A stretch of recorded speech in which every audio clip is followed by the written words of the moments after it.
बिस्मिल्लाहिर्रहमानिर्रहीम। Welcome to the second lecture. इस lecture में हम बात करेंगे about polar form and its applications. Polar forms complex numbers की बहुत इम्पॉर्टेंट हैं बिकॉज इनकी मदद से हम कॉम्प्लेक्स नंबर्स की काफ़ी प्रॉपर्टीज़ इन्वेस्टिगेट करेंगे।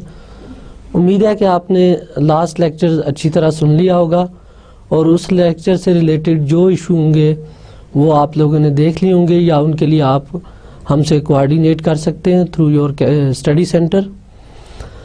तो polar form of a complex numbers के बारे में जानने के लिए पहले हम जस्ट ये देखते हैं कि लास्ट लेक्चर्स में हमने रियल नंबर सिस्टम्स को डिस्कस किया था, कॉम्प्लेक्स नंबर सिस्टम को डिस्कस किया था और रियल नंबर सिस्टम और कॉम्प्लेक्स नंबर सिस्टम के कंपैरिजन पे बात की थी। इसमें लास्ट लेक्चर्स में जो इम्पॉर्टेंट पॉइंट्स थे जस्ट वो रिकॉल करते हैं हम, देन हम polar form of complex number से स्टार्ट लेते हैं। लास्ट लेक्चर में हमने रिप्रेजेंट किया था कि ऐसे तमाम नंबर जो z equal to a plus iota b form के होते हैं, जिसमें a b both are real and iota is equal to under root -1, इस टाइप के नंबर्स को कॉम्प्लेक्स नंबर डिक्लेयर किया था हमने। Set of all complex number को हमने कैपिटल C सिंबल से डिनोट किया था और इनकी ज्योमेट्री इम्पॉर्टेंट थी कि ज्योमेट्रिकली हम कॉम्प्लेक्स नंबर को यूक्लिडियन प्लेन में ड्रा करते हैं।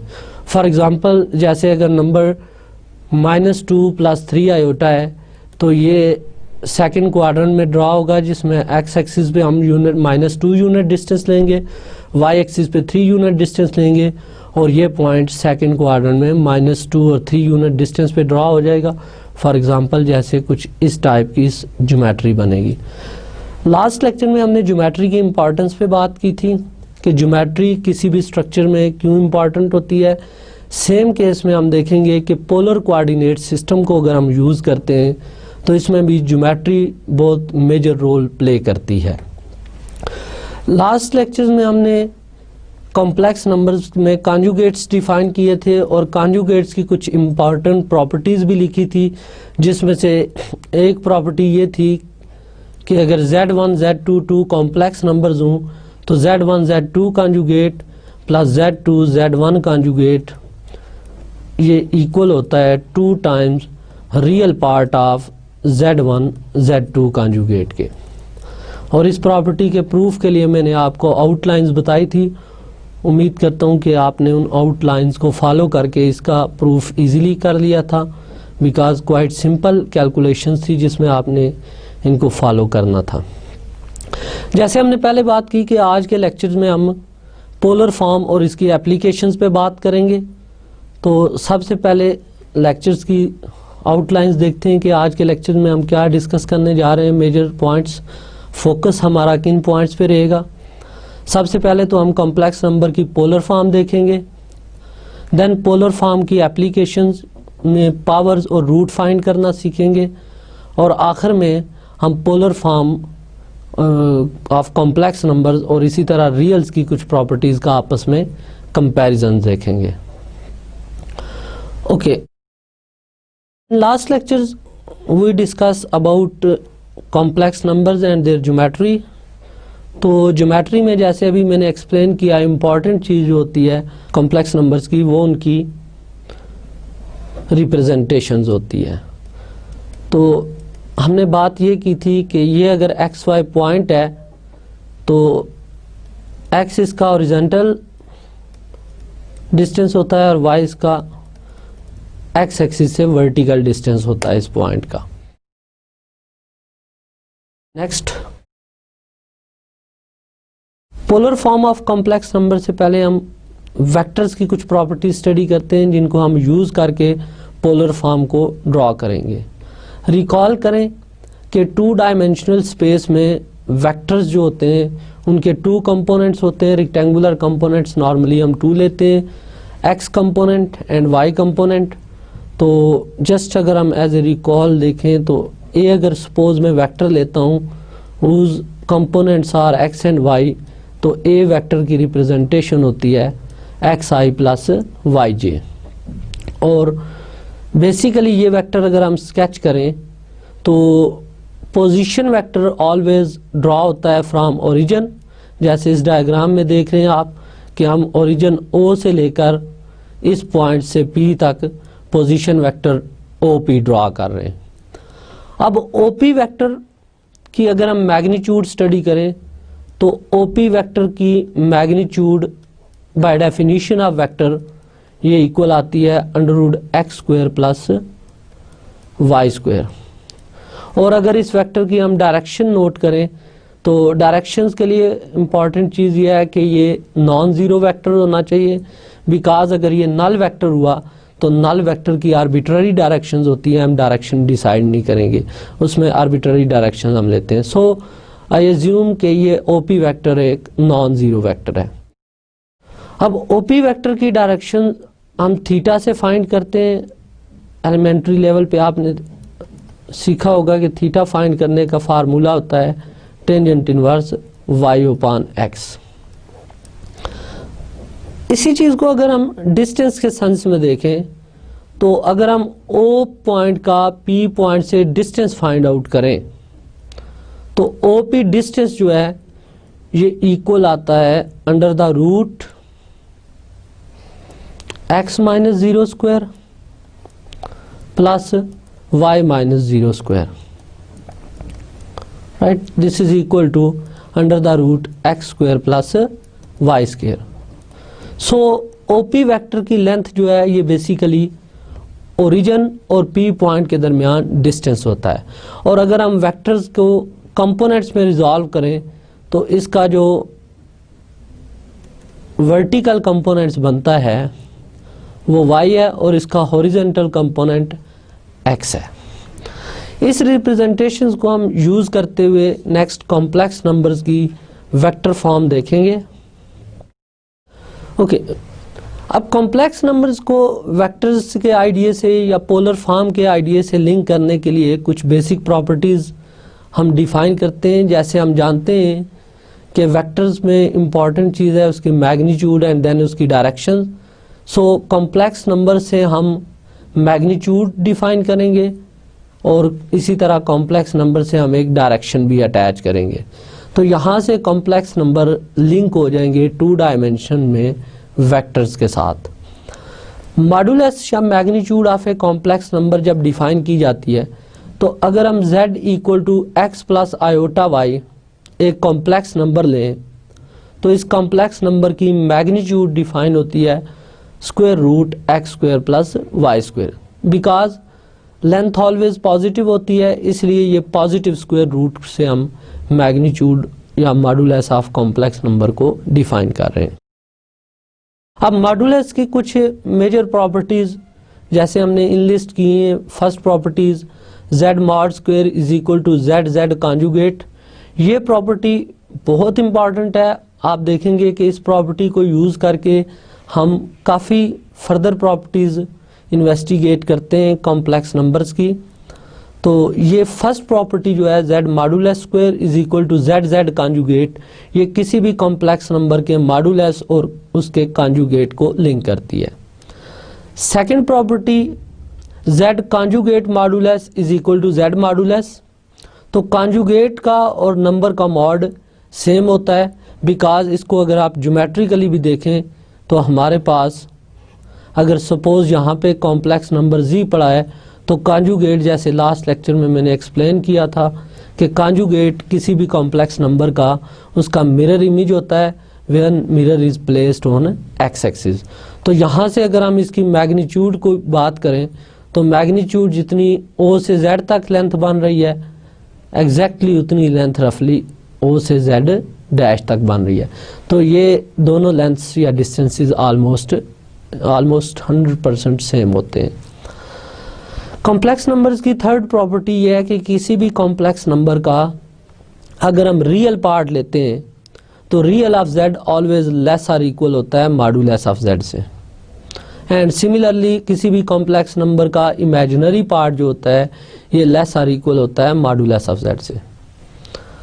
Next property z1 z2 product का मॉडुलस ये इक्वल होता है z1 modulus multiplied with z2 modulus. तो ये भी बड़ी इंपॉर्टेंट प्रॉपर्टी जो हमें बताती है कि प्रोडक्ट का मॉडुलस ऑलवेज मॉडुलस के प्रोडक्ट के इक्वल होता है। सिमिलरली अगर हम Z1 को डिवाइड करें एक नॉन ज़ीरो नंबर Z2 से, तो यहाँ पे Z2 पे रिस्ट्रिक्शंस है कि Z2 should be non zero, because आप जानते हैं कि डिवीजन की कंडीशन है डिवाइजर नॉन ज़ीरो होना चाहिए। तो Z1 और Z2 की मैग्नीट्यूड ये इक्वल होती है Z1 magnitude divided by Z2 magnitude, यानी कोशेंट की मैग्नीट्यूड के कोशेंट के इक्वल होती है। और लास्ट प्रॉपर्टी जो हमने इसमें स्टेट की है, ये very very important property, because ये किसी भी कॉम्प्लेक्स नंबर के पावर की मॉड फाइंड करना सिखाएगी। मेनली अभी हम इसका जब प्रूफ देखेंगे इस प्रॉपर्टी का, तो हम n को एन इंटीजर एज्यूम करके करेंगे, बट ये प्रॉपर्टी ट्रू होती है even n is a rational number. अच्छा, फर्स्ट प्रॉपर्टी का अगर हम जस्ट प्रूफ का स्केच देखें, तो z mod square is equal to z conjugate. तो हम एज्यूम कर लेते हैं कि z स्टैंडर्ड फॉर्म में है x प्लस आयोटा y है, तो इसका जो कॉन्जुगेट डिफाइन होगा वो होगा x minus iota y।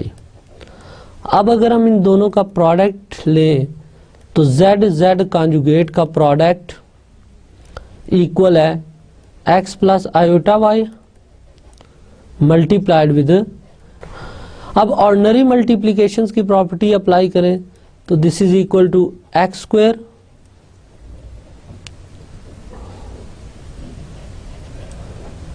Minus iota x y plus iota x y and minus iota square y square. ये दोनों नंबर सेम है विद ऑपोजिट साइन, ये कैंसिल हो जाएंगे, तो this is equal to x square and iota square equal to -1 होता है, सो this is equal to y square and net result is x square plus y square. तो ये जो हम प्रूफ करने जा रहे थे कि z कॉन्जुगेट इक्वल होता है z मॉडुलस स्क्वायर के, उसकी फर्स्ट साइड प्रूव होगी। अब अगर उसकी हम सेकंड साइड देखें तो z मॉडुलस इक्वल होता है under the root x square plus y square के, तो दिस इम्प्लाइज z मॉडुलस का square is equal to x square plus y square. ये सेकंड आ गया हमारे पास। तो फ्रॉम 1 and 2 आप ऑब्जर्व कर सकते हैं, फ्रॉम 1 and 2 आप ऑब्जर्व कर सकते हैं कि z कॉन्जुगेट इक्वल है z मॉडुलस के स्क्वायर के। तो ये कंप्लीट प्रूफ था इस प्रॉपर्टी का। सेकंड हमने प्रॉपर्टी स्टेट की कि किसी भी कॉम्प्लेक्स नंबर्स का अगर रियल पार्ट लें तो वो ऑलवेज उसके मॉडुलस से लेस होता है। तो इसके प्रूफ का स्केच देखते हैं कि लेट, अगेन मैं एज्यूम कर रहा हूँ कि z in standard form x plus iota y, तो इसका रियल पार्ट लें, so real of z is x and अगर हम इसका मॉडुलस डिफाइन करें तो मॉडुलस ऑफ z इक्वल है under the root x square plus y square के। अब रियल नंबर्स की एलिमेंट्री प्रॉपर्टी से हम जानते हैं कि as x is always less or equal to modulus of x square plus y square under root of x square plus y square से, and under root x square plus y square equal है modulus of z के, this implies x is less or equal to modulus of z। Similarly आप prove कर सकते हैं कि किसी भी कॉम्प्लेक्स नंबर का जो इमेजिनरी पार्ट है वो उसके मॉडुलस से लेस होता है। नेक्स्ट हम प्रूव करते हैं कि प्रोडक्ट ऑफ कॉम्प्लेक्स नंबर्स का मॉडुलस के प्रोडक्ट के इक्वल होता है। तो इसके लिए हमें जस्ट 2 कॉम्प्लेक्स नंबर चाहिए। लेट कर लेते हैं कि z1 is equal to x1 plus iota y1 and z2 is equal to x2 plus iota y2। अब हम इनका प्रोडक्ट डिफाइन करते हैं, तो z1 z2 product this is equal to x1 x2 plus iota x1 y2 plus iota x2 y1 and iota square is equal to -1, so next term is minus y1 y2.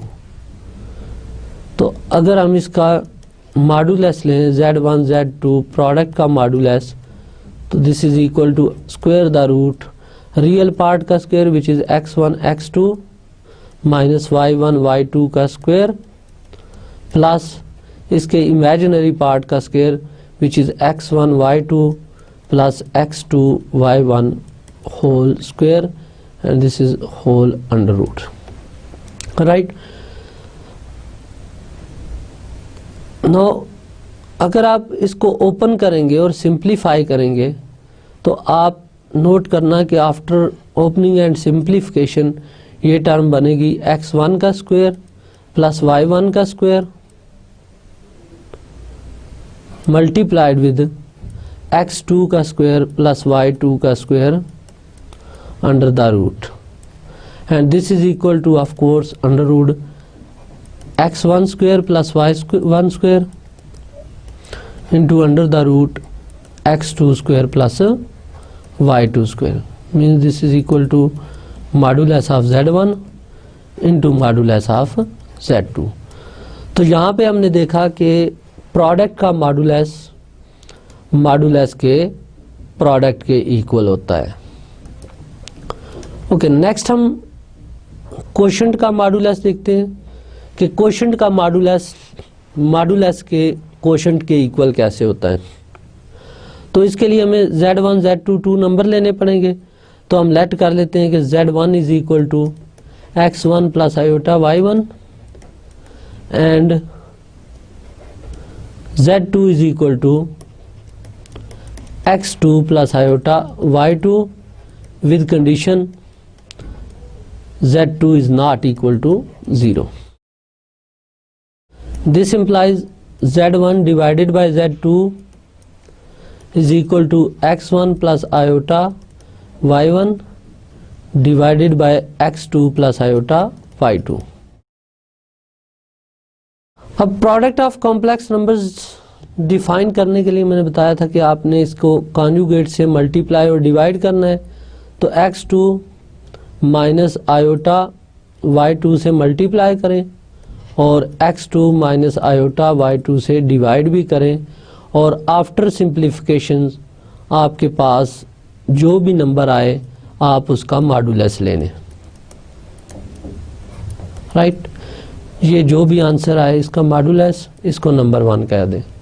Similarly आप z1 का modulus independently find करें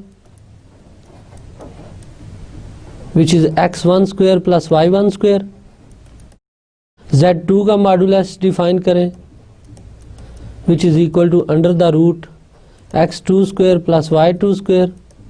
अब इनको divide करें आप तो this is equal to z1 modulus divided by z2 modulus, ये equal आ जाएगा under the root x1 square plus y1 square और under the root x2 square plus y2 square.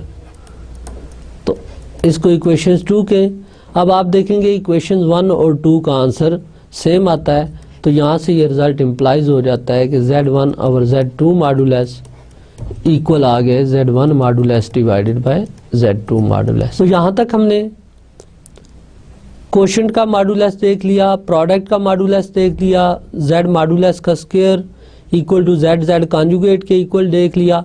अब लास्ट प्रॉपर्टी जो है इसकी z modulus to the power z modulus की power n is equal to mod of z whole power n. Just last हम देखते हैं कि अगर हमारे पास z पावर n का मॉडुलस हो तो वो z modulus whole power n के इक्वल कैसे आता है. फर्स्ट ऑफ ऑल हम प्रूव करते हैं कि for n is equal to 2. इसको हम लिबनीज टेक्निक ऑफ जनरलाइजेशन से स्टडी कर रहे हैं. n इक्वल टू 2 के लिए प्रूफ्स हम z स्क्वायर लेंगे, z स्क्वायर को z मल्टीप्लाइड विद z लिखें, देन प्रोडक्ट वाला रिजल्ट अप्लाई करें कि प्रोडक्ट का मॉडुलस इक्वल टू मॉडुलस के प्रोडक्ट के, तो ये इक्वल आता है z मॉड होल स्क्वायर के। तो हमने देखा कि ये रिजल्ट ट्रू हो जाता है फॉर n इक्वल टू 2। अब फॉर n इक्वल टू 3 के लिए देखते हैं, z की पावर 3 का मॉडुलस, इसको ब्रेक करें टू कॉम्प्लेक्स नंबर में z स्क्वायर इंटू z में। अगेन प्रोडक्ट का मॉडुलस मॉडुलस के प्रोडक्ट के इक्वल, ये रिजल्ट यूज़ करें। और ये इससे पहले जो हमने रिजल्ट प्रूव किया है ऊपर कि z स्क्वायर का modulus equal to z modulus का स्क्वायर, ये यूज़ करें। So this is equal to z mod whole square, right. अब रियल नंबर्स की बेसिक प्रॉपर्टी अप्लाई करें तो ये हमारे पास पावर्स ऐड हो जाएंगी, तो ये z मॉड की पावर 3 होगी। सिमिलरली अगर हम इसको जर्नलाइज करते रहें तो हम जर्नल फॉर्मेट में कह सकते हैं कि z power n is equal to modulus of z whole power n। For n equal to 0 the result is quite trivial, because n 0 लें तो लेफ्ट साइड का मॉडुलस z पावर 0 हम एज्यूम करते हैं 1 है, राइट साइड का भी answer 1 है, so 1 equal to 1। Next for negative integer अगर हम रिजल्ट को देखें तो let n is equal to minus m, where m is positive, m is positive, तो z power n now becomes z की power minus m, this is 1 over z की power m। Quotient वाला result apply करें तो 1 का modulus 1 और z power m का modulus, और z पावर m का modulus modulus z power m होता है, राइट। और अब इसको अगेन इस तरह फार्मूलेट करें कि this is z modulus whole power m and z power mod power n आ गया, तो यहाँ से ये रिज़ल्ट फॉलो हो जाता है। सिमिलरली आप इस रिज़ल्ट को चेक कर सकते हैं और होपफुली नेक्स्ट लेक्चर्स में हम इसको देखेंगे भी कि इवन n हम रैशनल नंबर ले लें तो ये रिज़ल्ट फिर भी ट्रू होता है। अब मॉडुलस की प्रॉपर्टीज़ यूज़ करके हम जो नेक्स्ट प्रॉपर्टी प्रूव करने जा रहे हैं नोन एज ट्राइंगल इनइक्वालिटी। अब ट्राइंगल इनइक्वालिटी बेसिकली हमें मॉडुलस के दरमियान रिलेशन बताती है कि अगर Z1 और Z2 कॉम्प्लेक्स नंबर हों तो उनके सम का modulus always less or equal होता है फर्स्ट नंबर का मॉडुलस प्लस सेकंड नंबर का modulus, and this is always greater or equal to Z1 modulus minus Z2 modulus whole modulus. Okay, अब इस प्रॉपर्टी को हम ट्राइंगल इनइक्वालिटी क्यों कह रहे हैं, पहले नाम की जस्टिफिकेशन देखते हैं, देन इसका प्रूफ करते हैं हम।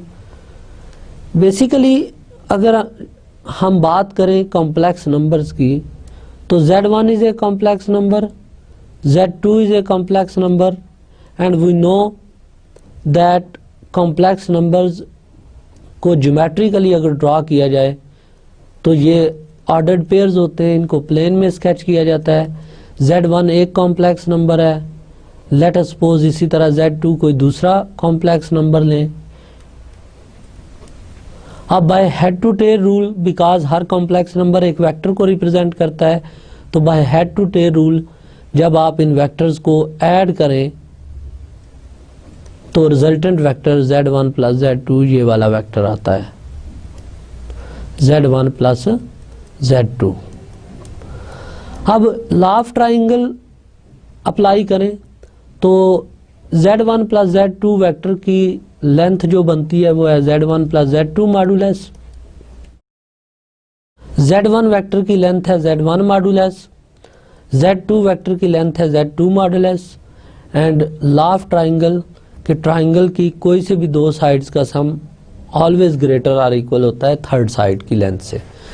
तो सो इस वजह से इस प्रॉपर्टी को हम ट्राइंगल इनइक्वालिटी कहते हैं।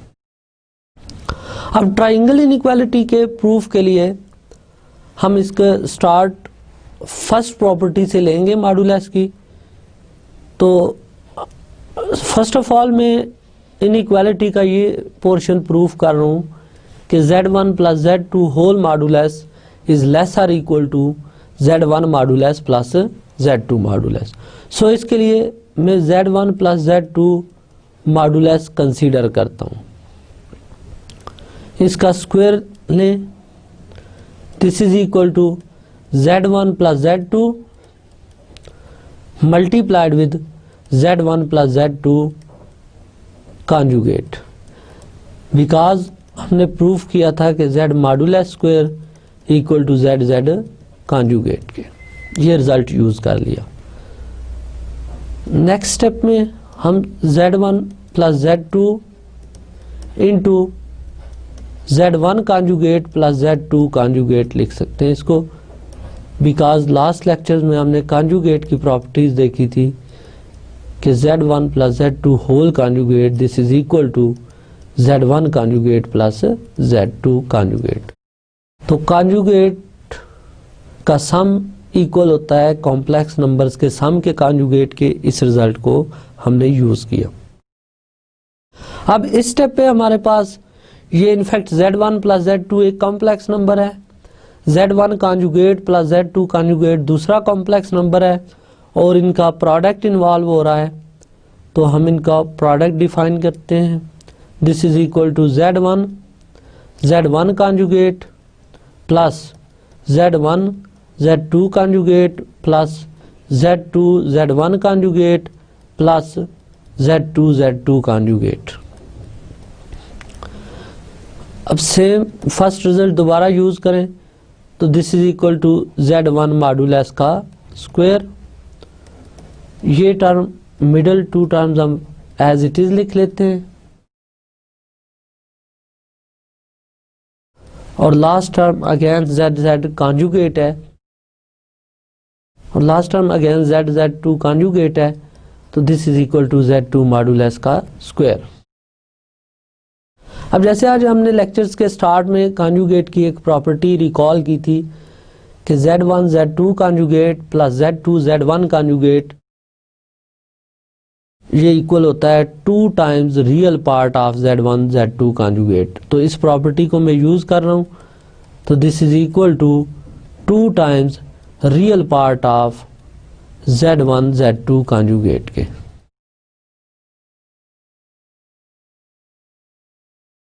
यहाँ पे आप Z1 Z2 कॉन्जुगेट की जगह Z2 Z1 कॉन्जुगेट भी यूज कर सकते हैं, बिकॉज ये दोनों सेम होते हैं। ओके, नेक्स्ट अब हम प्रॉपर्टी ये वाली यूज कर रहे हैं।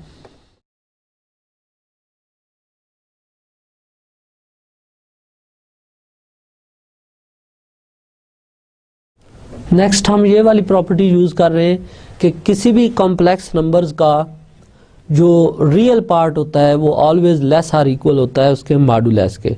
सो Z1 plus Z2 whole modulus square, this becomes less or equal to Z1 modulus का square plus 2 times modulus of Z1 Z2 conjugate plus Z2 modulus के square, and this is equal to Z1 modulus का square plus 2 times Z1 modulus Z2 modulus का conjugate plus Z2 modulus का square. तो यहाँ पे हमने result use कर लिया कि प्रोडक्ट का मॉडुलस मॉडुलस के प्रोडक्ट के इक्वल होता है। अब क्योंकि हमारे पास Z2 का मॉडुलस और Z2 कॉन्जुगेट का मॉडुलस सेम होता है, तो इस रिजल्ट को हम यूज करें तो इस फैक्टर की जगह ये Z2 मॉडुलस आ जाएगा। तो अब because modulus of a complex number is a real number, so this becomes a square plus 2ab plus b square, means this is equal to a plus b whole square. Okay, अब अगर हम left side से इसका comparison देखें तो basic inequalities जो चल रही थी इन दोनों साइड्स के दरमियान वो लेस आर इक्वल थी। So this is less or equal to Z1 modulus square.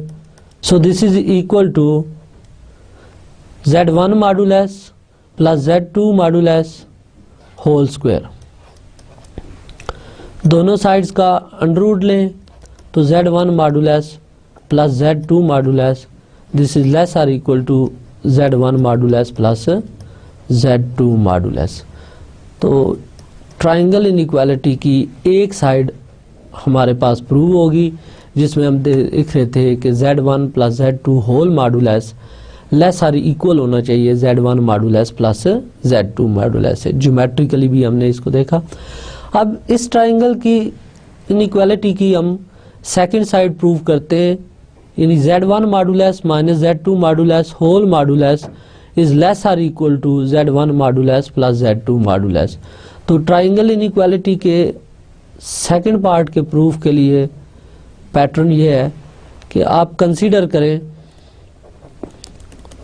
Z1, तो Z1 को हम रीराइट कर सकते हैं Z1 minus Z2 plus Z2 से।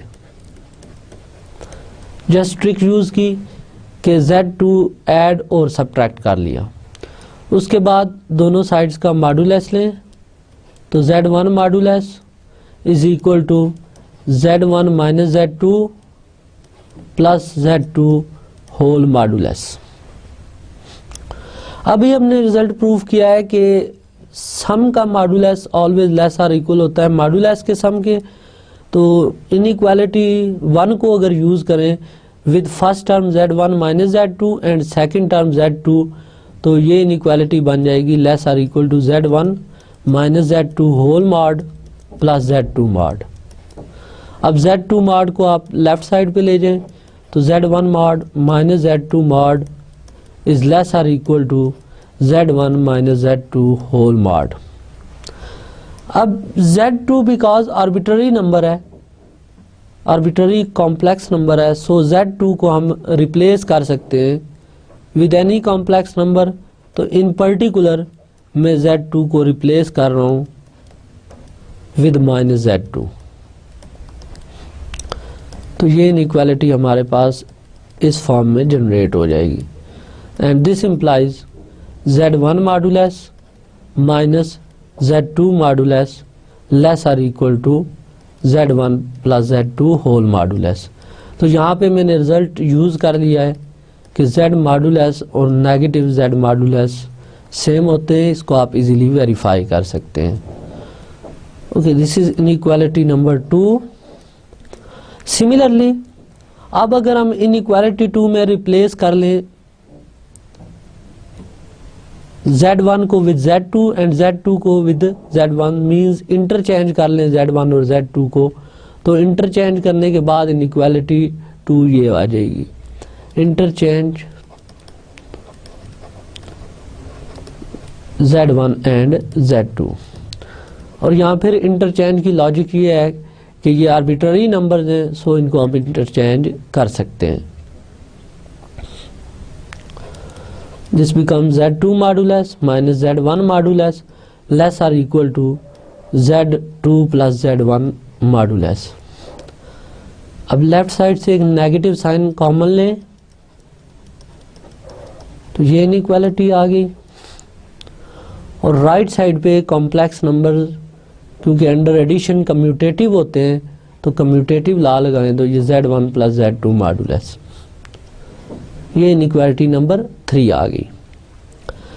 रियल नंबर की एक बेसिक प्रॉपर्टी वो ये होती है कि अगर x less or equal to some number a हो, माइनस x भी less or equal to a हो, तो ये इम्प्लाइज कर देता है कि मॉड x भी less or equal to a है। तो अब ये इनइक्वालिटी हम यूज़ करते हैं 2 और 3 पे, बिकॉज कॉम्प्लेक्स नंबर का मॉड रियल नंबर होता है।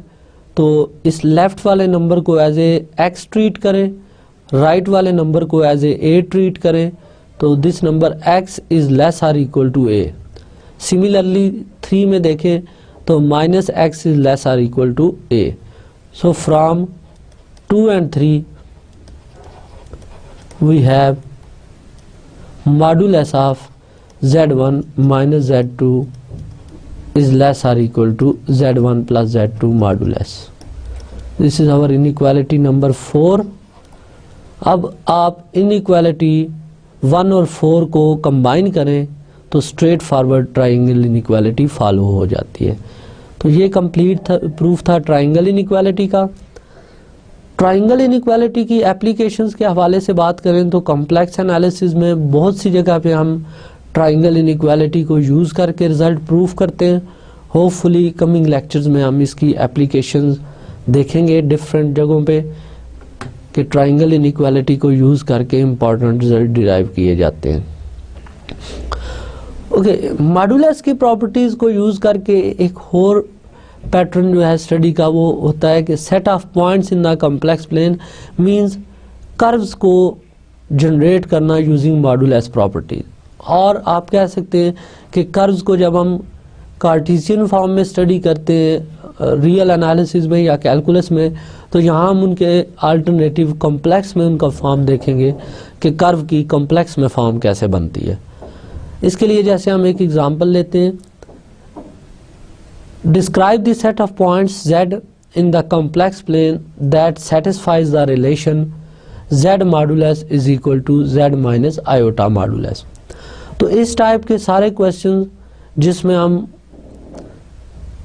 किसी कॉम्प्लेक्स इक्वेशंस के थ्रू पाथ डिस्क्राइब किया करेंगे कि z पॉइंट किस पाथ को फॉलो कर रहा है, उसका पैटर्न नॉर्मली ये होता है कि हम स्टार्ट लेते हैं गिवन इक्वेशन से,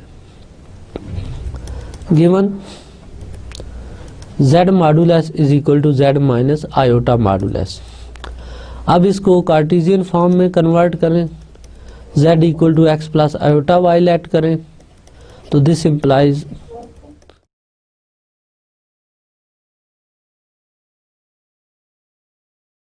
दोनों साइड्स पे z की वैल्यू सब्स्टिट्यूट कर दें and this implies x plus iota y modulus is equal to x plus y minus 1 into iota whole modulus. Modulus की प्रॉपर्टी यूज करें, this is equal to x square plus y square and this is equal to under the root x square plus y minus 1 whole square. अब under root को eliminate करने के लिए आप दोनों sides का स्क्वायर लें, स्क्वायर लेंगे तो ये x square plus y square equal to x square plus y minus 1 whole square. Under root remove हो गया, तो अब राइट साइड को अगर हम ओपन करें तो this is equal to x square plus y square minus 2y plus 1। अब x square plus y square दोनों साइड से एडजस्ट करें तो ये इक्वालिटी बन जाती है 0 is equal to minus 2y plus 1 and this implies 2y is equal to 1 and this implies y is equal to 1/2। तो ये पाथ जनरेट हुआ। तो आप देख रहे हैं कि ये पाथ जब हमने कार्टेशियन फॉर्म में ट्रेस किया तो इसकी इक्वेशंस बनी y इज इक्वल टू 1/2। यहाँ एक बड़ा इम्पॉर्टेंट पॉइंट जो आप को पता होना चाहिए वो ये है कि जब हम equation ax equal to b को वन डायमेंशन में सॉल्व करते हैं तो इसका सोल्यूशन आता है x is equal to b by a with condition a is non zero, right. For example elementary level पे जब हम 2x इक्वल टू 3 को सॉल्व करते हैं तो इसका सोल्यूशन 3/2 आता है। ये वन डायमेंशनल स्पेस में इसका सोल्यूशन है। अगर इसी का सोल्यूशन हम 2 डायमेंशनल स्पेस में देखना चाहें तो 2 डायमेंशनल स्पेस में ax plus b equal to 0, this implies x equal to minus b by a, और you may write ax minus b equal to 0 which gives x equal to b by a। तो 2 dimensional space में इसका solution एक straight line होती है। Reason ये है कि ax plus b y is equal to c always represent करती है एक स्ट्रेट लाइन को। तो स्ट्रेट लाइन में जब x equal to some constant हो तो ये straight line parallel to y axis होती है। इसी तरह अगर y इक्वल टू कांस्टेंट हो तो 2 डायमेंशनल स्पेस में ये straight line parallel to x axis होती है। सो हमारे पास जो इक्वेशन जनरेट हुई थी लास्ट इक्वेशन से वो थी y इज इक्वल टू 1/2। तो y इक्वल टू 1/2 को अगर हम स्केच करें प्लेन में 2 डायमेंशनल स्पेस में तो y इक्वल टू हाफ से यहाँ पे y इक्वल टू हाफ है तो इसका ग्राफ एक स्ट्रेट लाइन आती है which is parallel to x axis. So z जो पाथ डिस्क्राइब कर रहा है वो बेसिकली एक स्ट्रेट लाइन के ऊपर मूव कर रहा है, राइट। तो यहाँ से हमें दो चीज़ें पता चलती हैं। एक तो ये कि आपको कोई भी इक्वेशन कार्टेशियन फॉर्म में गिवन हो, आप उसको कॉम्प्लेक्स फॉर्म में ट्रांसफॉर्म कर सकते हैं। और सेकंड थिंग, अगर कॉम्प्लेक्स फॉर्म में इक्वेशन गिवन है, जैसे z mod equal to z minus iota mod given था, यहाँ से आप इसका पाथ नहीं जज कर पा रहे थे कि ये पॉइंट z किस पाथ को फॉलो करता है। बट जब हमने इसको इक्वेशन में कन्वर्ट किया तो इसकी इक्वेशन आई y is equal to half, और यहाँ पे देख लें कि ये इक्वेशन इंडिपेंडेंट ऑफ x है। सो x हम कोई भी वैल्यू ले सकते हैं, minus infinity to plus infinity. जब y इक्वल टू हाफ को with x equal to minus infinity to plus infinity हम स्केच करते हैं तो ये एक straight line parallel to x axis आ जाती है। सिमिलरली इसके अलावा बेशुमार ऐसी इक्वेशंस हैं जिनको हम सॉल्व करके पॉइंट z का पाथ डिस्क्राइब कर सकते हैं।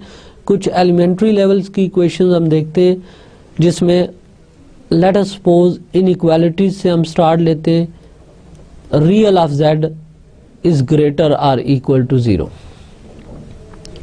आप नोट करें कि इसको सॉल्व करने के लिए जो स्टैंडर्ड पैटर्न मैंने आपको बताया कि z equal to x plus iota y let करें, तो this implies real of z gives x, और by given condition real of z greater or equal to 0 at means x is greater or equal to 0। तो यहाँ से इस inequality x is greater or equal to 0 पे जो condition impose हुई है, इसमें ये इंडिपेंडेंट ऑफ y है, so we can take y between minus infinity and plus infinity.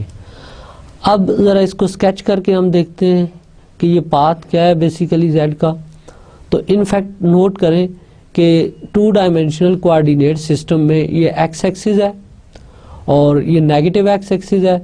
Because ये कंडीशन है x is greater or equal to 0, so ये पॉजिटिव साइड आएगी सारी, और इसमें y पे कोई रिस्ट्रिक्शन नहीं है, तो y आप प्लस इन्फिनिटी से माइनस इन्फिनिटी तक ले सकते हैं।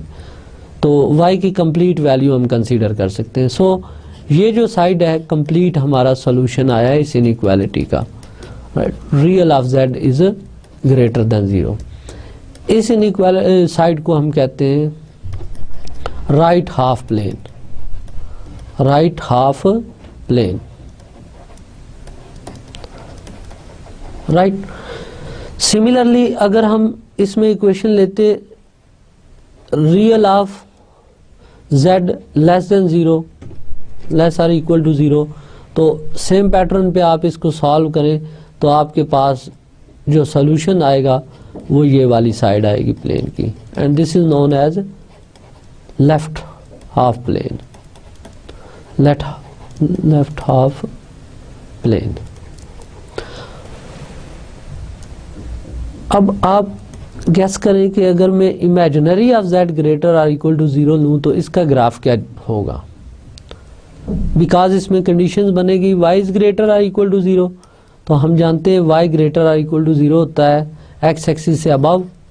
सो ये वाला सारा सेट फर्स्ट और second quadrant included with x axis इसका सोल्यूशन आ जाता। This is called upper half plane, upper half plane. And similarly, imaginary of z less or equal to 0 gives us lower side of the half plane. This is called lower half plane. तो इन examples में एक तो हमने path trace की है कि inequalities के through जो बनते हैं ये राइट हाफ प्लेन। तो टोटल जो कार्टेशियन प्लेन है या कॉम्प्लेक्स प्लेन है उसको हम 4 पार्ट्स में डिवाइड कर सकते हैं, जैसे मैंने किया right half plane, left half plane, upper half plane and lower half plane. Same pattern जब आप लोअर लेवल पे फॉलो करते हैं तो हम इसको टोटल प्लेन को क्वाड्रेंट्स में डिवाइड करते हैं, first quadrant, second quadrant, third and fourth. तो यहाँ पे हम इसको हाफ प्लेन्स में डिवाइड कर रहे हैं, upper, lower, right and left half planes. हमारे पास कॉम्प्लेक्स नंबर्स की बेसिक प्रॉपर्टीज़ ही हैं, जिसमें अब पहले हमने कॉम्प्लेक्स नंबर्स को कार्टेशियन कोऑर्डिनेट्स में स्टडी किया, mean z equal to x plus iota y shape में स्टडी किया और उसको एक्स वाई प्लेन में ड्रॉ करके देखा उसकी ज्योमेट्री के थ्रू। अब हम कॉम्प्लेक्स नंबर्स की एक अल्टरनेट फॉर्म पढ़ने लगे known as polar form of the complex numbers. अब polar form of complex numbers की इम्पॉर्टेंस क्या है, ये हम कहाँ कहाँ यूज़ करते हैं, इसको हम थोड़ा सा डिटेल में देखेंगे इस लेक्चर्स में। अब सबसे पहले एज्यूम करें कि हमारे पास एक एक्स वाई कोऑर्डिनेट सिस्टम था, मींस कॉम्प्लेक्स प्लेन था। अब पोलर कोऑर्डिनेट सिस्टम्स क्या होता है, एलिमेंट्री कैलकुलस में आपने सीखा होगा कि पोलर कोऑर्डिनेट सिस्टम जो होता है बेसिकली, उसको थोड़ा सा अगर मैं डिटेल में जाऊं तो उसमें हमारे पास एक इनिशियल लाइन होती है, राइट। तो नॉर्मली हम जब इसको एक्स वाई प्लेन से कंपेयर करते हैं तो एक्स एक्सिस को हम as a initial line assume कर लेते हैं। अब एज्यूम करें कि यहाँ पे एक पॉइंट पड़ा हुआ है फर्स्ट क्वाड्रेंट में जिसके कोऑर्डिनेट एक्स वाई हैं। अब एक्स वाई को अगर हम ट्रेस करना चाहें कि ये फर्स्ट क्वाड्रेंट में किस जगह पड़ा हुआ है तो हमें एक रेफरेंस पॉइंट की ज़रूरत होगी। तो ओरिजिन हमारा रेफरेंस पॉइंट है। अब पहले इस पॉइंट को मैं ट्रेस करता हूँ using Cartesian coordinate system, means x and y coordinate use करके इसको ट्रेस करता हूँ। तो ओरिजिन से हम मूव करना शुरू करते हैं, इस पॉइंट के डाउन तक आते हैं और यहाँ से फिर वाई एक्सिस के अलॉन्ग मूव करते हैं। तो हम देखते हैं कि हमने इस पॉइंट को ट्रेस कर लिया ओरिजिन से अलॉन्ग एक्स एक्सिस, देन इस पॉइंट से हम वाई एक्सिस, या आप यूँ कह सकते हैं कि इस पॉइंट से आप परपेंडिकुलर ड्रा करें on y axis and on x axis. तो जो परपेंडिकुलर वाई एक्सिस पे होगा वो एक्स कोऑर्डिनेट होगा और जो परपेंडिकुलर एक्स एक्सिस पे होगा वो वाई कोऑर्डिनेट होगा। तो ये तो हम पहले सीख चुके हैं या आप एलिमेंट्री कैलकुलस में इसको डिटेल में पढ़ चुके हैं इस टॉपिक को। आप नोट कीजिएगा कि फॉर एग्जांपल सेम आइडिया में यूज़ कर रहा हूँ कि ओ टू पी जो वेक्टर बनता है इसकी लेंथ आर है, एज्यूम ये नॉन है लेंथ, और ये O to P r vector initially कुछ इस तरह है कि ये एक्स एक्सिस पे लाई कर रहा है, यहाँ पे ये लेंथ आर के इक्वल है। अगर मैं इसको through an angle theta rotate कर दूं तो ये ज्योमेट्री कुछ यूं बनेगी। सेम आर को हमने रोटेट किया है थ्रू एन एंगल थीटा। तो आप देखेंगे इस डायग्राम में जब इस आर को आप ड्रॉ कर दें एक्स एक्सिस पे और रोटेट करें थ्रू एन एंगल थीटा तो आप इस वेक्टर की जो टिप है, एरो हेड है, वो एग्जैक्टली पॉइंट पी को पॉइंट आउट करेगा। तो इट मीन्स पॉइंट पी को अगर आप ट्रेस करना चाहते हैं तो थ्रू एक्स एंड वाई भी हम ट्रेस कर सकते हैं और पी पॉइंट को थ्रू आर एंड थीटा भी ट्रेस कर सकते हैं। तो ये आर और थीटा जो है ये पॉइंट पी के पोलर कोऑर्डिनेट्स कहलाते हैं, राइट। तो जिस तरह हमारे पास एक्स वाई कोऑर्डिनेट से जो x y coordinate system generate होता है, इसी तरह आर और थीटा से आप जो सिस्टम जनरेट करते हैं उसको हम पोलर कोऑर्डिनेट सिस्टम कहते हैं। तो आप प्लेन में कोई भी पॉइंट ड्रॉ करके देख लें, आप उसके पोलर कोऑर्डिनेट्स फाइंड कर सकते हैं, मींस उसको through r and theta trace कर सकते हैं। यहाँ एक चीज़ जो बड़ी इंपॉर्टेंट मैं मेंशन करना चाहूँगा वो ये है कि पोलर कोऑर्डिनेट सिस्टम में आर जो है ये नॉर्मली नेगेटिव भी सम टाइम गिवन होता है, या तो ये आर नेगेटिव इस तरह होगा कि पॉइंट आप किस डायरेक्शन में ट्रेस कर रहे हैं। फॉर एग्जांपल ओ पी की डायरेक्शन में से आर हमने पॉजिटिव लिया तो आप इसको अगर ऑपोजिट डायरेक्शन में ट्रेस करेंगे, इस डायरेक्शन में ट्रेस करेंगे तो नॉर्मली हम आर को नेगेटिव से रिप्लेस करते हैं। तो यहाँ पे ये चीज़ नोट कीजिएगा कि आर पॉजिटिव भी हो सकता है और नेगेटिव भी हो सकता है। ओके, अब ये जो पोलर कोऑर्डिनेट सिस्टम है इसको हम इम्पोज कर देते हैं एक कार्टेशियन कोऑर्डिनेट सिस्टम का, और इम्पोज इस तरह करते हैं कि इनिशियल लाइन कोइंसाइड कर जाए एक्स एक्सिस के साथ, राइट, और ओरिजिन पोलर कोऑर्डिनेट सिस्टम का ओ जो है ये कोइंसाइड कर जाए हमारे एक्स वाई कोऑर्डिनेट सिस्टम के ओरिजिन से। तो जो हम बात कर रहे हैं इसको ज्योमेट्रिकली देखें तो ये एक्स वाई कोऑर्डिनेट सिस्टम था, हमारे पास, और ये आपके पास O पॉइंट है पोलर कोऑर्डिनेट सिस्टम का, और ये समझ लें इनिशियल लाइन है जो डॉटेड मैंने शो की है। तो अब मैंने एक पोलर कोऑर्डिनेट सिस्टम इम्पोज कर दिया है कार्टेशियन कोऑर्डिनेट सिस्टम पे। तो अब यहाँ पे एक पॉइंट पड़ा हुआ है जिसके कोऑर्डिनेट कार्टेशियन कोऑर्डिनेट सिस्टम में जब मेजर किए गए तो वो XY थे, और पोलर कोऑर्डिनेट में इनफैक्ट इसके कोऑर्डिनेट R और थीटा हैं। तो हम यहाँ इस चीज़ में इंटरेस्टेड हैं कि आया अगर आपको XY गिवन हो तो आप R और थीटा फाइंड कर सकते हैं या नहीं फाइंड कर सकते, और सिमिलरली अगर R और थीटा गिवन हो तो XY कोऑर्डिनेट्स फाइंड कर सकते हैं या नहीं कर सकते। तो बेसिकली जब भी हम टू कोऑर्डिनेट सिस्टम्स को लिंक करते हैं तो हम दोनों डायरेक्शन से इसको देखते हैं कि XY in terms of R theta find किया जा सकता है नहीं किया जा सकता, और R theta in terms of XY find कर सकते हैं या नहीं कर सकते। तो सबसे पहले इस डायग्राम में मैं X और Y को फाइंड कर रहा हूँ यूजिंग R एंड थीटा। तो डायग्राम में आप देख सकते हैं कि O सपोज ओरिजिन है, ये P वो पॉइंट है जिसके कोऑर्डिनेट XY हैं, राइट, और इसके पोलर कोऑर्डिनेट R और थीटा हैं। तो यहाँ P पॉइंट से मैंने एक वर्टिकल लाइन ड्रॉ की X एक्सिस पे से, इस पॉइंट को मैं Q कह लेता हूँ। तो आप नोट करें OPQ हमारे पास एक राइट एंगल ट्राइंगल जनरेट होगी जिसमें राइट एंगल 90 Q पॉइंट पे बन रहा है। अब 90 एंगल के सामने हमारे पास ये हाइपोटेन्यूज आ गया। फिलहाल इसकी जो बेस है इसको अगर मैं यहाँ पे स्केच करूँ तो ये कुछ इस तरह की सिचुएशन है। O पॉइंट, R डिस्टेंस, ये Y कोऑर्डिनेट, ये X कोऑर्डिनेट। तो X और Y की आप ज़रा रेशो लें, तो X divided by R base over hypotenuse, this gives us cos theta, and Y divided by R gives us sin theta.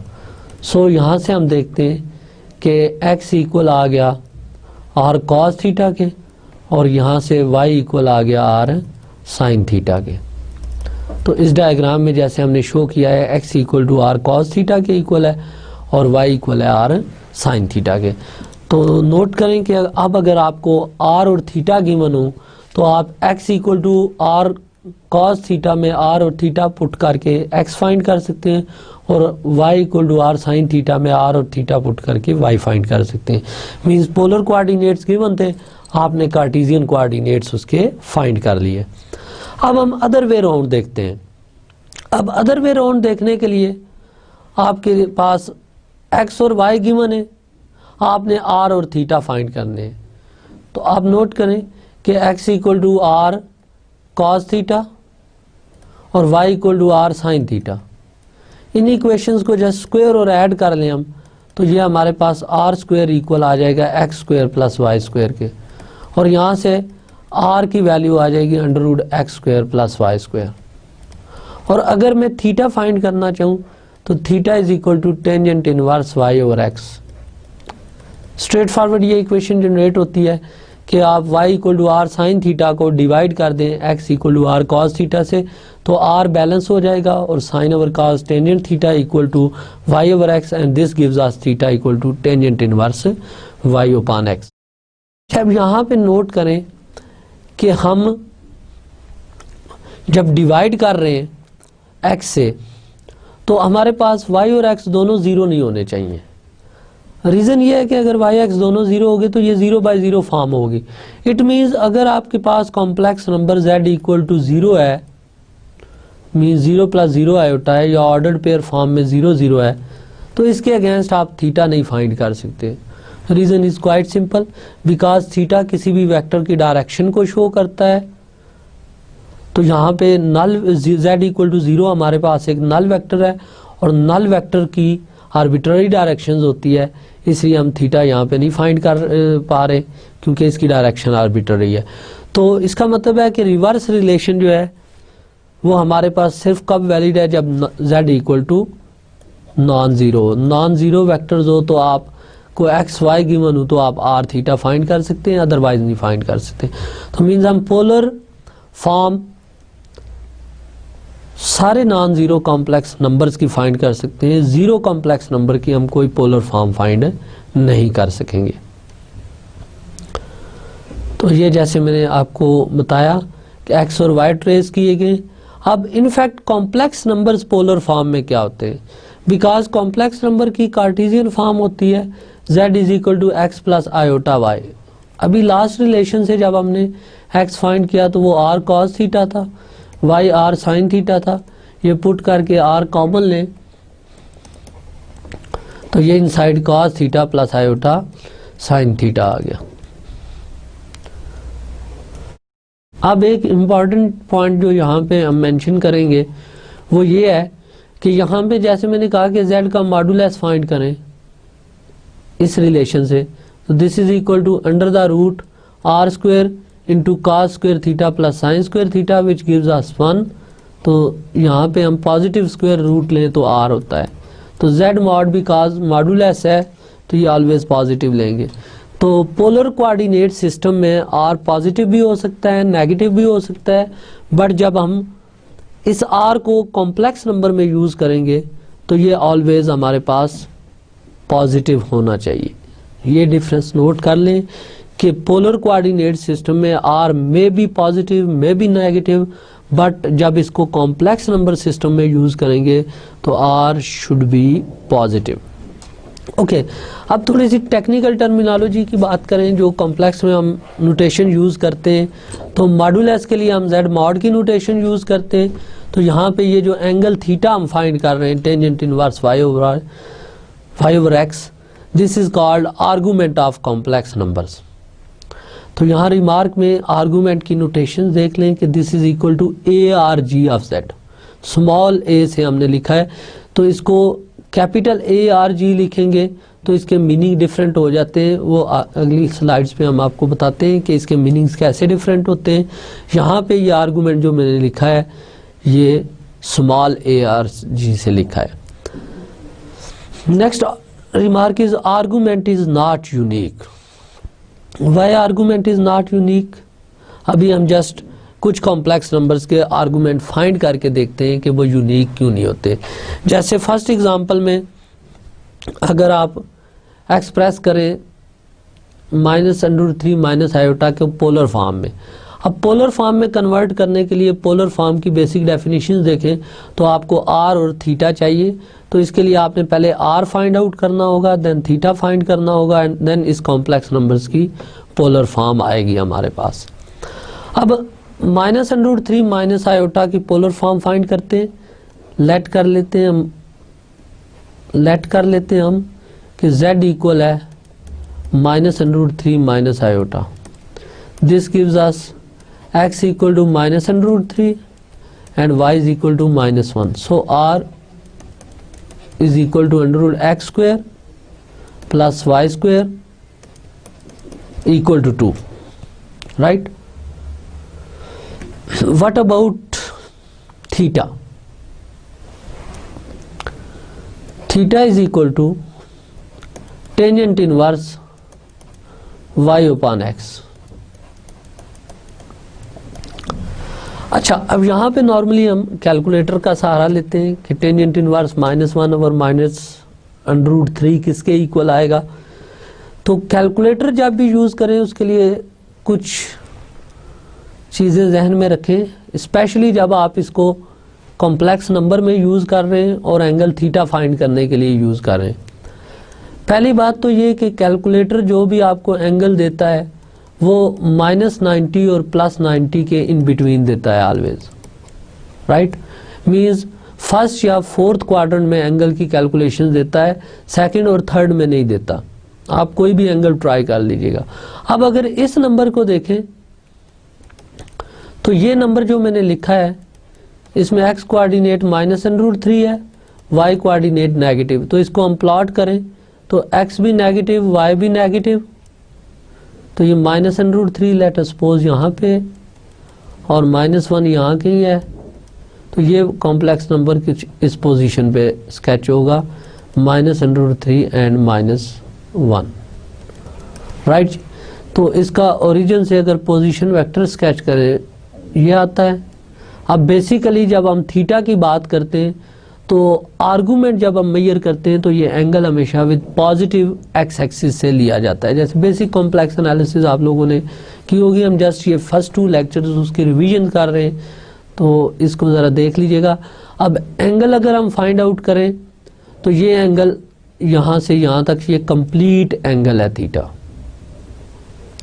But अगर आप इसको कैलकुलेटर से फाइंड करें टेंजेंट इनवर्स 1/√3, तो कैलकुलेटर से जो टेंजेंट इनवर्स 1/√3 की वैल्यू मिलेगी आप वो फाइंड करके देखिएगा, वो आपके पास π/6 आएगी, 30 डिग्री आएगी, बिकॉज टेंजेंट 30 1/√3 के इक्वल है। तो कैलकुलेटर बेसिकली यहाँ पे हम माइनस माइनस कैंसिल करके 1/√3 का टेंजेंट फाइंड करके बता रहा है, तो वो ये वाला एंगल है, जस्ट ये वाला एंगल π/6। तो इनफैक्ट जो आप इसका आर्गूमेंट बात कर रहे हैं, तो आर्गूमेंट तो आपके पास जो एंगल होता है वो हमारे पास with positive direction of x axis होता है।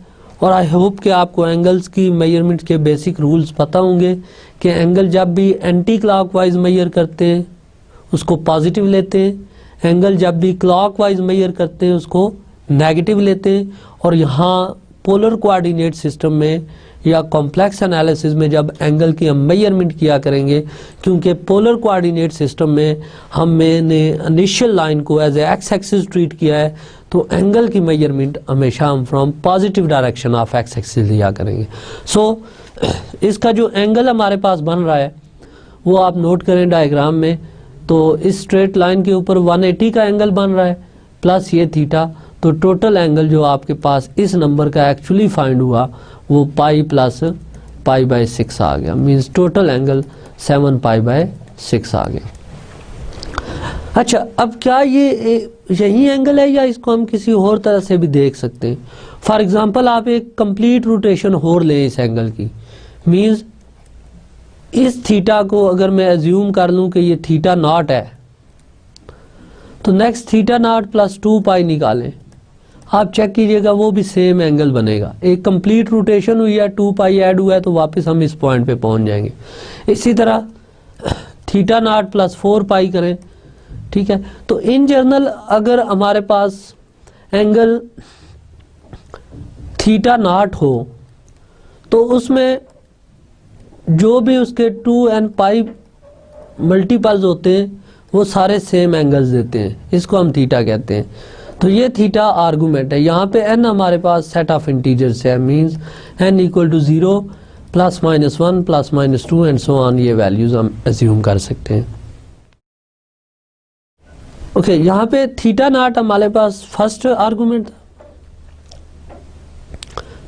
यहाँ पे थीटा नॉट हमारे पास फर्स्ट आर्गूमेंट आया था, एंड देन हमने उसके मल्टीपल्स देखे कि उसके मल्टीपल्स क्या बन रहे हैं। जैसे 7π/6 है, प्लस इसमें 2π ऐड करें तो एंगल की मेजरमेंट मजीद आती जाएंगी, सेम एंगल की मजीद वैल्यूज आती जाएंगी।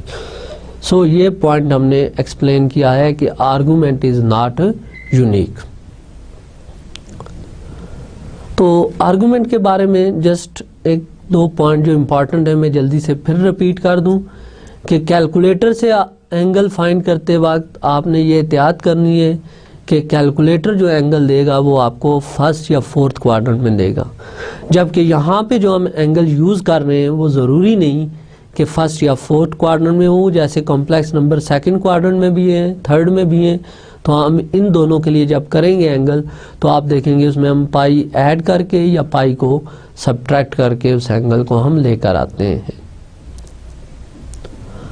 ओके, नेक्स्ट हम कुछ और कॉम्प्लेक्स नंबर के आर्गूमेंट्स फाइंड करते हैं। जैसे z इक्वल टू आयोटा का अगर आर्गूमेंट आप लें तो ये 0 प्लस आयोटा है, x is 0, y is 1, so theta is equal to tangent inverse y/x। आप इसके लिए बेहतर है कि पहले इसको प्लॉट कर लिया करें ताकि पोजीशन ट्रेस हो जाए ये किस क्वाड्रेंट में लाई कर रहा है।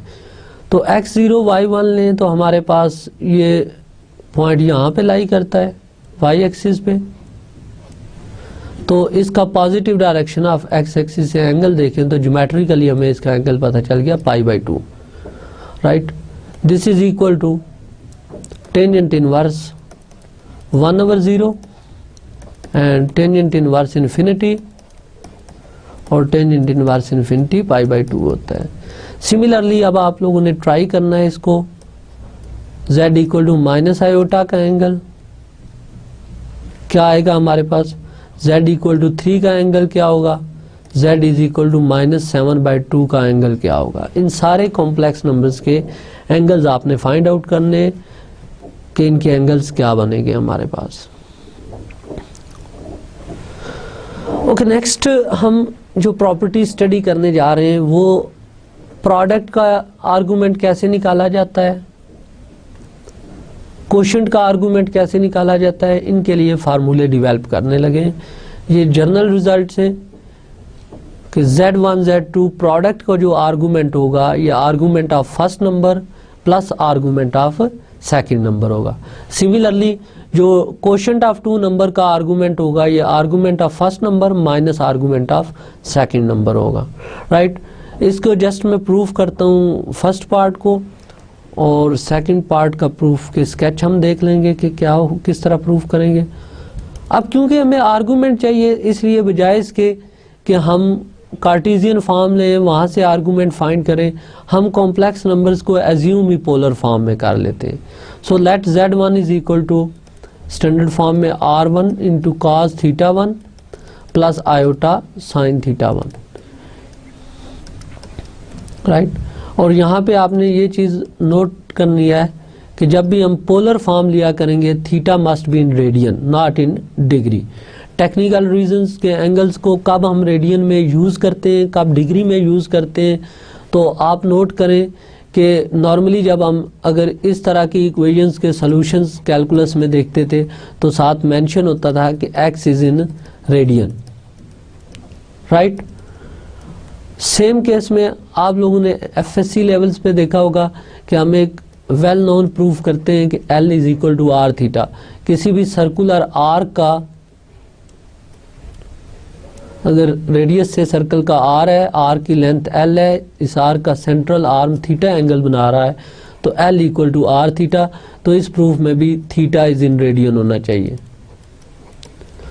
अब क्या वजह है कि जब हम ट्राइंगल सॉल्व करते थे वहाँ ऐसी कोई कंडीशन नहीं होती थी, थीटा हम रेडियन में भी यूज़ कर लेते थे, डिग्री में भी यूज़ कर लेते थे, बट यहाँ आपके पास रेडियन मेजरमेंट्स क्यों ज़रूरी है। रीज़न ये होती है कि जब भी आप यहाँ पे देखें तो आप एंगल को एक नंबर्स के साथ मल्टीप्लाई कर रहे हैं, so angle must be in radian होना चाहिए ताकि ये नंबर से मल्टीप्लाई हो जाए। सिमिलरली यहाँ पे x को एज ए नंबर भी यूज़ कर रहे हैं, x को एज ए एंगल भी यूज़ कर रहे हैं, तो इसको रेडियन में होना चाहिए। इस तरह की सिचुएशन जब आती हैं तो हम एंगल पे रिस्ट्रिक्शन लगाते हैं कि angle must be in radian, और इसकी आगे एप्लीकेशंस आप जब देखेंगे तो आपको आइडिया होगा कि यहाँ पे भी z मस्ट रेडियन में होना चाहिए। ओके, प्रूफ की तरफ वापस आते हैं। हम प्रूफ करने जा रहे थे कि प्रोडक्ट ऑफ कॉम्प्लेक्स नंबर का जो आर्गूमेंट होता है ये argument of first number plus argument of second number के इक्वल होता है। तो Z1 हमने एक नंबर लेट किया R1 cos थीटा 1 और Z2 नंबर लेट किया R2 into cos theta 2 plus iota sine theta 2 से ये नंबर लेट कर लिए। अब इनको मल्टीप्लाई करें ऑर्डिनरी वे में, तो this implies Z1 Z2 is equal to R1 R2 into cos theta 1 plus iota sine theta 1 multiplied with cos theta 2 plus iota sine theta 2, right. Ordinary way में इनको multiply करें R1 R2 into, just में multiplication के एक step skip करके बाकी लिख रहा हूँ, cos theta 1 cos theta 2 plus iota cos theta 1 sine theta 2 plus iota sine theta 1 cos theta 2 and then last term की multiplication iota square gives us -1, so minus sine theta 1 sine theta 2, right. अब इसके real और imaginary part अगर हम separate करें तो Z1 Z2 का product equal आ जाएगा R1 R2 इंटू, अब नोट करें कि इनका जो रियल पार्ट बन रहा था हम नोट करेंगे जो इनका रियल पार्ट बन रहा था वो है cos theta 1 cos theta 2 minus sin theta 1 sin theta 2. So real part gives us cos theta 1 cos theta 2 minus sin theta 1 sin theta 2.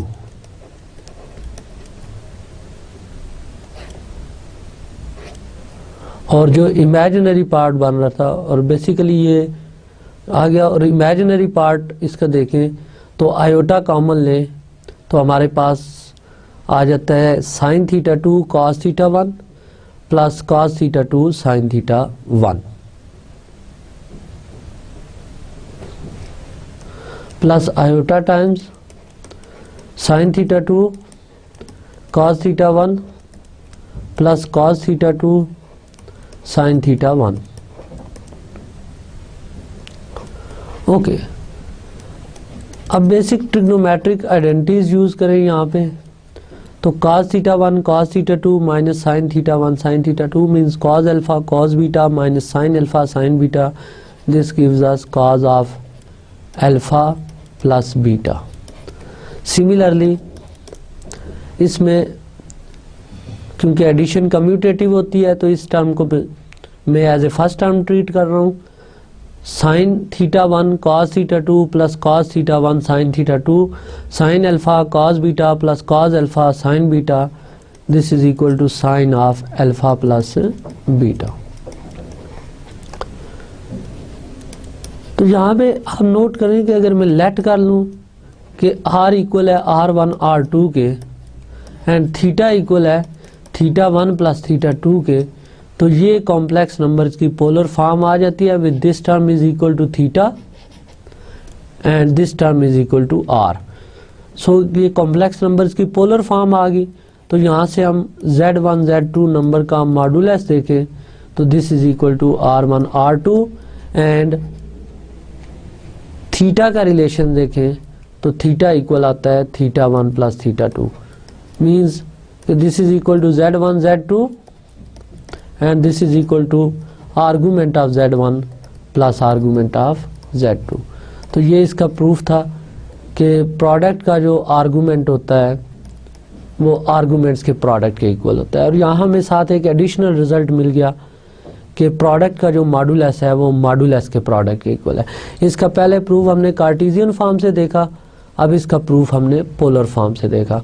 अब इसका सेकंड रिजल्ट जो है argument of z1 divided by z2 ये आपने खुद try करना है. Same pattern follow करना है. पोलर फॉर्म लेकर डिवाइड करें और डिवाइड करेंगे तो जो ओवर वाली टर्म होगी उसके कॉन्जुगेट से मल्टीप्लाई डिवाइड करें and then rest similar calculations हैं और उसके बाद इजीली आपके पास ये प्रूव हो जाएगा कि argument of z1 divided by z2 equal to argument of z1 minus argument of z2. Okay, next जैसे हमने देखा कि एक कॉम्प्लेक्स नंबर्स के डिफरेंट आर्गूमेंट्स होते हैं. फॉर एग्जांपल जैसे मैंने आयोटा का आर्गूमेंट कैलकुलेट किया था तो वो पाई बाई 2 आया था. आप नोट करेंगे आयोटा का आर्गूमेंट पाई बाई 2 है. इसमें आप 2 पाई ऐड करें तो आप वापस यहाँ पे पहुँच जाएंगे. तो pi by 2 plus 2 pi by 2 and so on, ये सारे आयोटा के आर्गूमेंट्स आते जाएंगे. तो अब इन सब में से हम किस आर्गूमेंट को एज ए आर्गूमेंट सेलेक्ट करें? आर्गूमेंट तो ये सारे ही हैं बट वो आर्गूमेंट जो एक सर्टेन इनइक्वालिटी को सेटिस्फाई करे उसको हम प्रिंसिपल आर्गूमेंट कहते हैं. तो किसी भी कॉम्प्लेक्स नंबर के आर्गूमेंट थीटा को हम प्रिंसिपल आर्गूमेंट कहेंगे अगर थीटा लाई करेगा between minus pi and plus pi, right. और ये प्रिंसिपल आर्गूमेंट जो होता है ये किसी भी कॉम्प्लेक्स नंबर का यूनिक होता है. आर्गूमेंट्स यूनिक नहीं होता बट प्रिंसिपल आर्गूमेंट यूनिक होता है. तो प्रिंसिपल आर्गूमेंट की इम्पॉर्टेंस ही ये है कि ये यूनिक होता है हर कॉम्प्लेक्स नंबर्स का. अच्छा, अब प्रिंसिपल आर्गूमेंट मेजर करते वक्त एक बड़ी स्ट्रॉन्ग हमने रिस्ट्रिक्शन लगा दी है कि किसी भी कॉम्प्लेक्स नंबर्स का आर्गूमेंट माइनस पाई से ग्रेटर होना चाहिए and less or equal to pi होना चाहिए. अब सवाल ये पैदा होता है कि अगर यहाँ पे पॉइंट थर्ड क्वाड्रेंट में आ गया तो इसका आर्गूमेंट हम कैसे फाइंड करेंगे? रीज़न ये है कि इसका एंगल जब पॉजिटिव एक्स एक्सिस से मेजर करें तो ये तो आपने पाई से ग्रेटर एंगल मेजर कर लिया. तो यहाँ पे प्रिंसिपल आर्गूमेंट तो इसका मतलब है हमें नजर नहीं आ रहा, तो फिर आपने इस आर्गूमेंट को क्लॉकवाइज मेजर करना है और क्लॉकवाइज मेजर करते वक्त इसको नेगेटिव लेना है, राइट। तो यहाँ पे अगर आपके पास पॉइंट फर्स्ट या सेकंड क्वाड्रेंट में है या पॉइंट आपके पास एक्स एक्सिस के ऊपर है तो आप उसको एंटी क्लॉकवाइज मेजर करेंगे। लेकिन अगर पॉइंट थर्ड या फोर्थ क्वाड्रेंट में आ गया तो उसको आपने क्लॉकवाइज मेजर करके उसे नेगेटिव लेना है। जैसे आयोटा का आर्गूमेंट π/2 है और इसी में अगर हम माइनस आयोटा का आर्गूमेंट देखें तो ये अब ये लाइन बैरियर लाइन है, प्रिंसिपल आर्गूमेंट के लिए आप इस लाइन को क्रॉस नहीं कर सकते।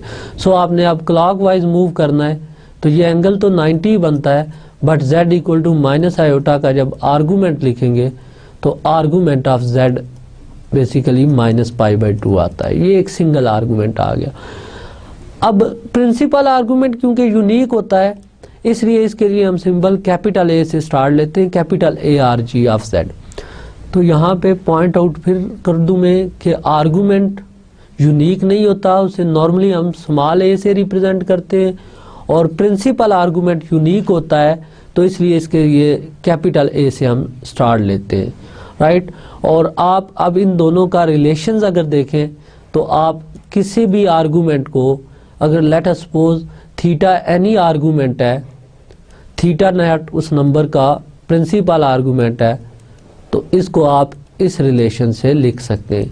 यानी प्रिंसिपल आर्गूमेंट में जब 2π के मल्टीपल्स ऐड करते जाएं तो वो आपके पास सारे आर्गूमेंट्स आते जाएंगे उस कॉम्प्लेक्स नंबर के।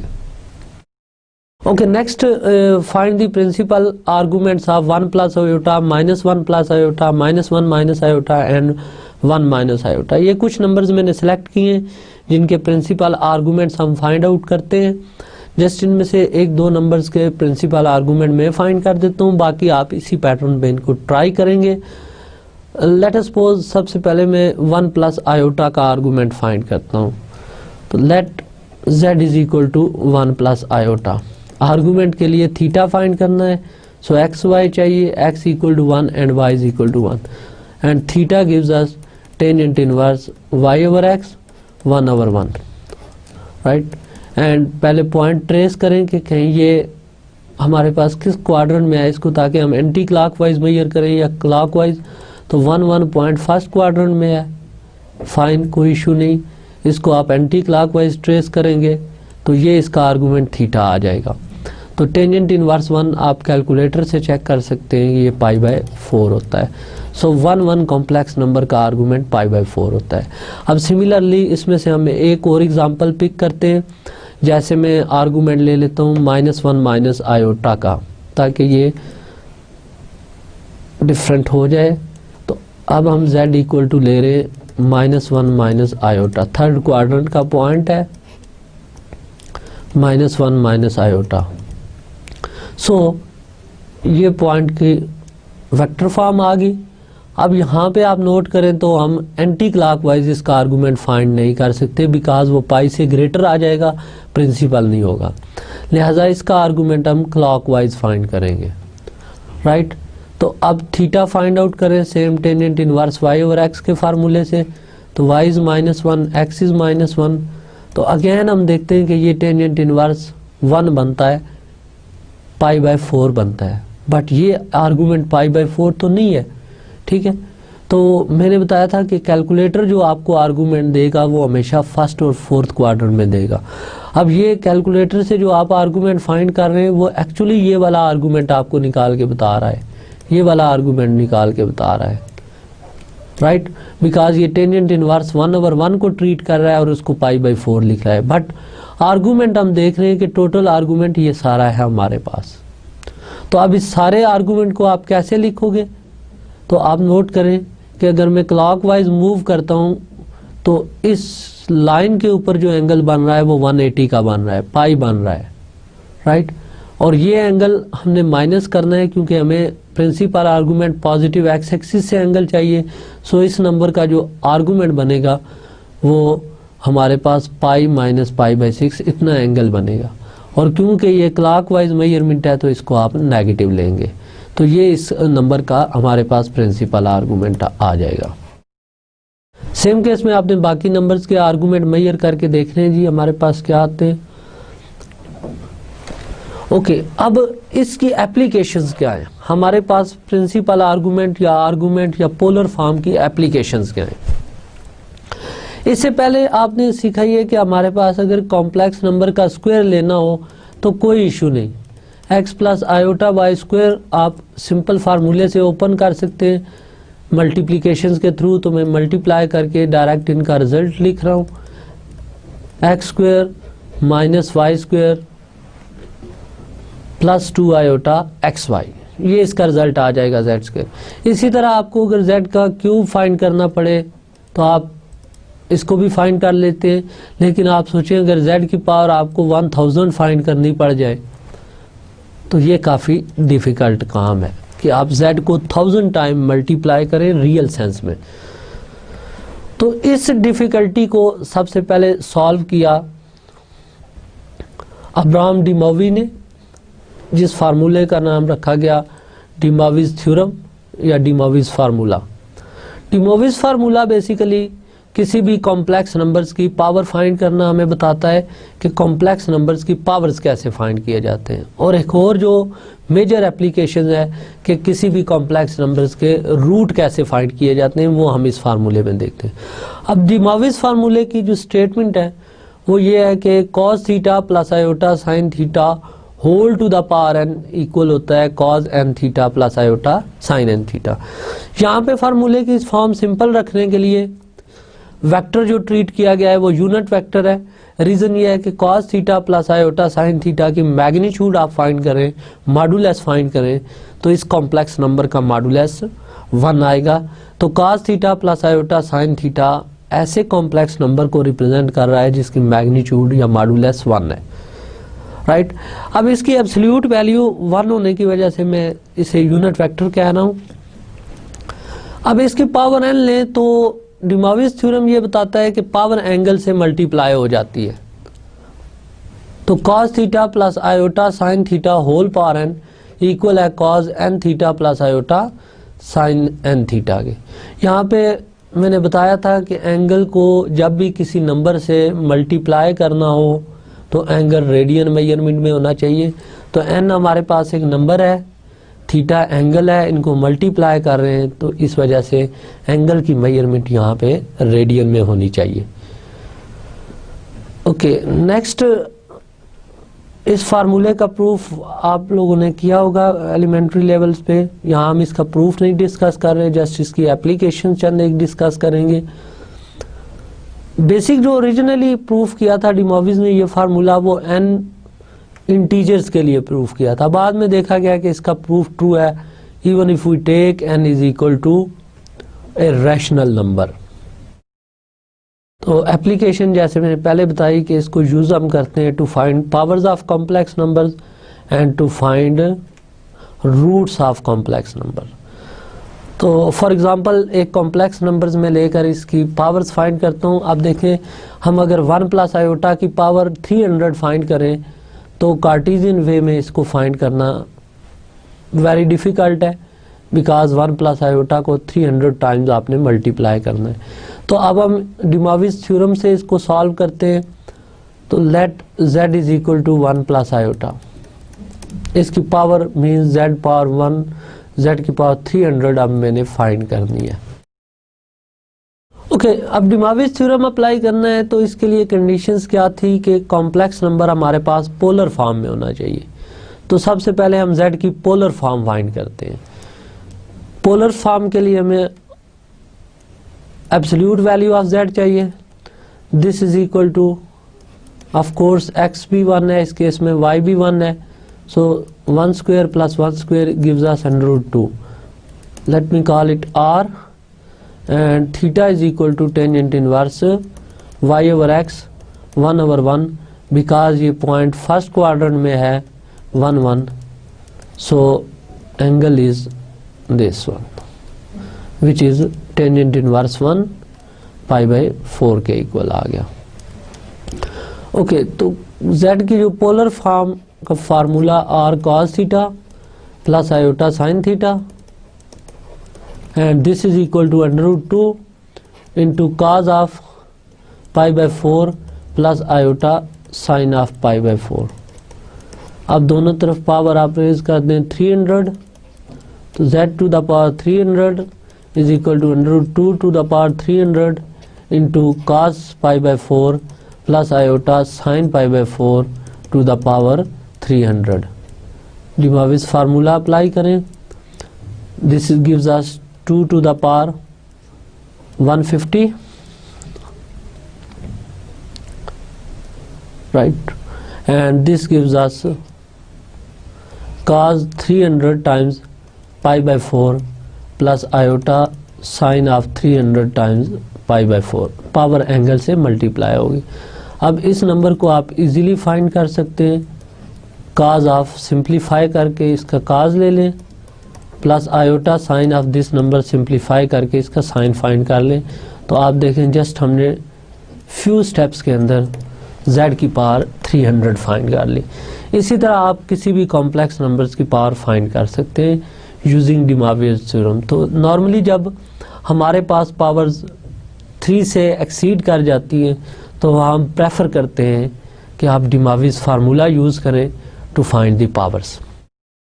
ओके, डी मोवियस थ्योरम की जो सेकंड एप्लीकेशन है वो है कॉम्प्लेक्स नंबर्स के रूट फाइंड करना।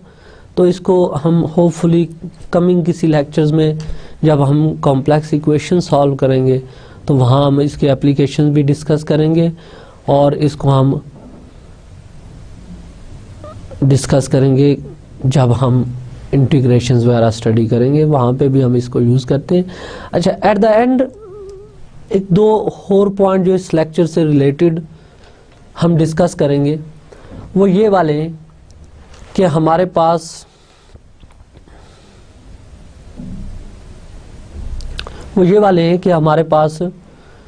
अगर x रियल होता तो इसकी एब्सोल्यूट वैल्यू और न्यूमेरिकल वैल्यू हम कैसे डिफाइन करते हैं। This is equal to x if x is positive and this is equal to minus x if x is negative.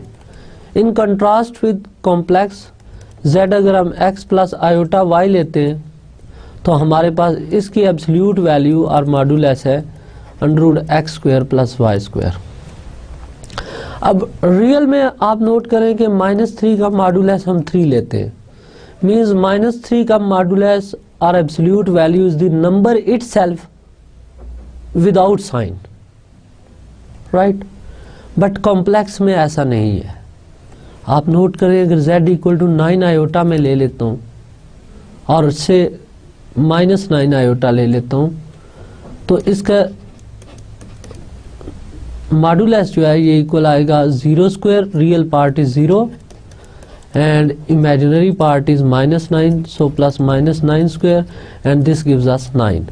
So note that absolute value of this number is 9, not 9 iota. Means real में number itself without sign लेते हैं, but complex में जो absolute value होती है वो number itself without sign नहीं होता, बल्कि उसका एक और फार्मूला है प्रॉपर √x² प्लस y², जिसके थ्रू हम एब्सोल्यूट वैल्यू फाइंड करते हैं।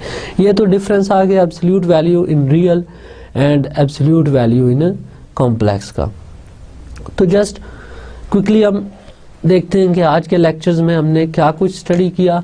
आज के लेक्चर में हमने कॉम्प्लेक्स नंबर्स की पोलर फॉर्म स्टडी की, मॉडुलस और arguments of complex numbers define किए, प्रिंसिपल आर्गुमेंट का मोस्ट इम्पॉर्टेंट कॉन्सेप्ट देखा कि प्रिंसिपल आर्गुमेंट हर कॉम्प्लेक्स नंबर का यूनिक होता है, और बैरियर लाइन हमारे पास थी negative x axis, right. And second thing जो इसके अगर हम रियल से डिफरेंसेस नोट करें तो मेजर डिफरेंस अभी मैंने एब्सोल्यूट का बताया कि रियल सेंस में एब्सोल्यूट के मीनिंग डिफरेंट हैं बट कॉम्प्लेक्स में मीनिंग्स डिफरेंट हैं। और इसके अलावा comparison of real system with complex system में roots of a complex number are always complex number. जब भी कॉम्प्लेक्स नंबर्स के आप रूट फाइंड करें तो वो ऑलवेज कॉम्प्लेक्स नंबर आते हैं। जैसे एफएससी लेवल पे हमने देखा था कि अगर हमसे 1 के क्यूब रूट फाइंड करते हैं तो इसके रूट्स आते हैं 1 omega and omega square, where omega and omega square both are complex, -1 is also complex because every real number is complex number, so root of complex numbers are complex. Similarly अगर आप 4th root निकालें unity के तो ये आते हैं +-1 + iota, तो ये भी 4 के 4 रूट्स आप देख सकते हैं कि सारे कॉम्प्लेक्स हैं। बट रियल में ऐसा नहीं होता, बिकॉज अब अगर 1 को एज ए रियल ट्रीट करें तो इसके सारे रूट्स रियल नहीं आए। तो कॉम्प्लेक्स रूट्स ऑलवेज कॉम्प्लेक्स होते हैं, but real root need not be real, sometimes वो रियल होते हैं बट समटाइम्स नहीं होते। ये मेजर डिफरेंस था, and this is the reference for this lectures.